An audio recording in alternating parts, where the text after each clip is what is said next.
Hello everyone, నేను మీ doctor లక్ష్మీరావులు MG Ayurveda. ఈరోజు మనం సైనసైటిస్ని తగ్గించుకోవాలంటే ఏం చేయాలనేది చూద్దాము.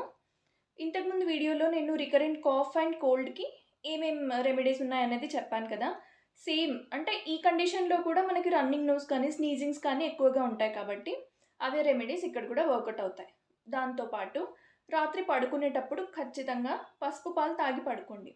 ఎందుకంటే సైనసైటిస్లో మనకి సైనస్లో ఇన్ఫ్లమేషన్ ఉంటుంది కాబట్టి ఆటోమేటిక్గా పెయిన్ కానీ మ్యూకస్ కానీ మొత్తం స్ట్రక్ అయిపోయి ఉంటుంది సైనసెస్లో.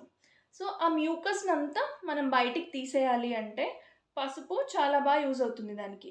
అందుకని రాత్రి పసుపు పాలు తాగి పడుకోండి. అలాగే పొద్దున లేవగానే తులసి రసం, మీరు తులసాకులు డైరెక్ట్గా తీసుకోగలిగితే తులసాకులు తీసుకోండి. లేదు అంటే తులసి జ్యూస్ చేసుకొని దాంట్లో కొంచెం వాము యాడ్ చేసుకొని డైరెక్ట్గా తినేసేయండి మార్నింగ్ లేవగానే పరిగడుపున. ఇంకా రెగ్యులర్గా ఫ్యూమ్స్ ఇన్హేల్ చేస్తూ ఉంటాం కదా, దాంట్లో కూడా తులసి ఆకులు, పుదీనాకులు, ఫ్రెష్ లీవ్స్ తీసుకోండి. దాంతో మీకు కంజెషన్ అనేది కూడా చాలా వరకు తగ్గుతుంది. స్నఫ్ కోసం కూడా ఇన్హేలర్స్ లాంటివి యూజ్ చేయకుండా మీరు గార్లిక్ పాడ్స్ని కొంచెం క్రష్ చేస్తే దాంట్లో జ్యూస్ వస్తుంది కదా, ఆ జ్యూస్ని ఇన్హేల్ చేస్తూ ఉండండి. కంజెషన్ అన్నది చాలా వరకు కంట్రోల్లో ఉంటుంది. ఒకసారి ట్రై చేసి ఎలా వర్కౌట్ అయింది అన్నది కామెంట్ చేయండి. ఇలాంటి ఇన్ఫర్మేషన్ కోసం ఛానల్ని సబ్స్క్రైబ్ చేసుకోండి.